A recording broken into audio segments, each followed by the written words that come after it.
Merhaba arkadaşlar. Bugün sizinle birlikte süpürge makinemi açacağım. İşte süpürge makinem. Bunu size göstermiştim ama poşette. Ben şimdi bunu açacağım ve size göstereceğim. Açmaya başlayalım mı? Hadi başlayalım. Ama arkadaşlar bakın burada şeyleri var. Bak, burada boruları var. Şimdi ben size açtıktan sonra söylerim. Şurada zımbası var. O yüzden ben açabildim. Tamam, buraya açtım. Şurada zımbaları da açayım. Tamam, açtım. Tamam, işte açıldı arkadaşlar. Çok merak ediyorum nasıl da. Bunu şunları çıkarayım yoksa çıkmayacak bu. Çıkarayım, tamam. İşte arkadaşlar şunu alt kata atayım lütfen. Tamam, attım.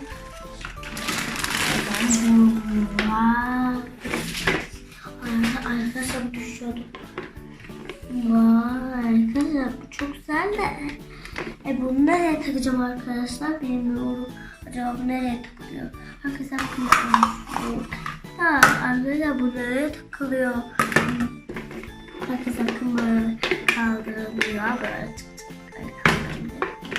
Ha, arkadaşlar ben bunu nereye takacağım? Acaba bunu takmaya yeri yok mu? Arkadaşlar ben bunu takma yerini bulamadım.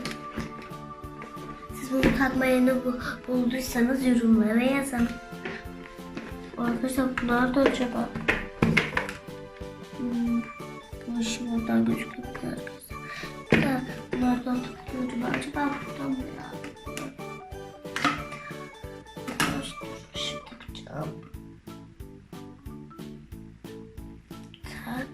Tamam.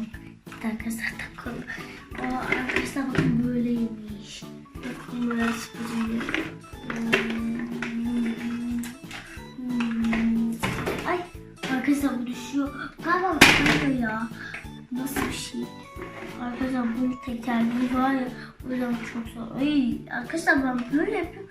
Neden buraya gidiyor anlamıyorum. Arkadaşlar bakın burada borusu var. Arkadaşlar bakın buralar çekiyor böyle. Şurada arkadaşlar. Bakın arkadaşlar burada tutma yeri var. Bu borusu böyle. Boru varmış burada. Neden? Arkadaşlar bu ağız mı? Bunu bilmiyorum. Galiba buradan su döküyorlar. Ya da bu açılmıyor zaten. Galiba bu çıktıktan böyle açmış gibi yapıyorlar. İçine su döküp kapatmış gibi yapıyorlar. Arkadaşlar bakın bu ağız bu.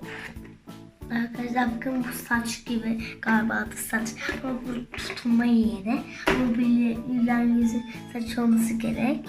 Saçı galiba. Arkadaşlar burada düğmelerimiz de var. Bakın bu açma düğmesi. Bu da güzel karıştırma düğmesi. Hani içindekilerini karıştırıyorlar köpürmesi için. İşte arkadaşlar buna bir deneme yapalım mı? Hemen gidelim. Evet arkadaşlar buna bir yapacağız. Ama ilk önce açalım. Önce sıkalım. Tamam. Tamam şimdi düğmeye basıyorum. Kaçtığını çıkarıyorum. Tamam şimdi basıyorum.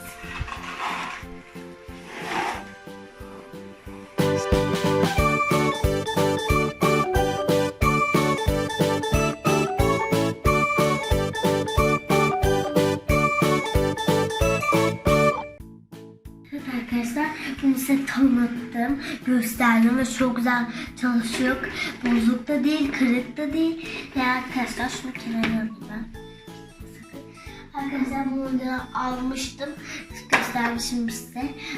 Önceden almıştım, göstermiştim, çekmiştim ve artık bununla takım oldu arkadaşlar. Bunları yeri hazırladım ve bunları başka bir yere buraya koyuyorum.